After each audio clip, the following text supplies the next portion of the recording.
Egaa hordoftoota tiktaakirii koo hundumti keessan har'a waan ajaa'ibaa tokko qabadhee dhufee jira. Gaaffii macaafa qulqulluu keessaa namootaan gaafadhaa, namootaan gaaffii kan naaf deebisan qarshii 200 badhaasa qabu waan ta'eef gara gaaffichaa haadha. Gaaffiin keenya inni jalqabaa haati mana Yisaaqii maqaan ishee eenyu jedhamti? A. Saaraa, B. Liidiyaa, C. Ribqaa, D. Haannaa. Riqibaa jedhamti. Isa lammaffaatti hadarri nu jecha. Yihudaan gooftaa Iyesuus qarshii meeqatti gurgure? Qarshii 30tti gurgure.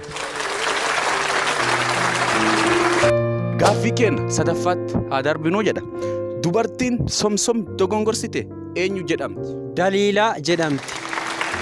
Gaaffii keenya afuraffaatti hadarrinu. Ilmi Aggaarii maqaan isaa eenyu? Yisaaq jedhama.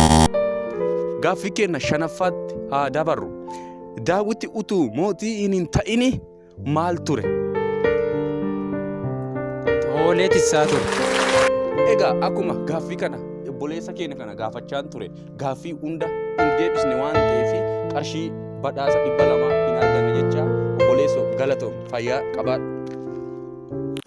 Arjumaan tabaayatee humna teennaa oli maaliin siqitteessinaa ol jedhii baana jaalalli kabaayatee humna teennaa oli maaliin siqitteessinaa ol jedhii baana.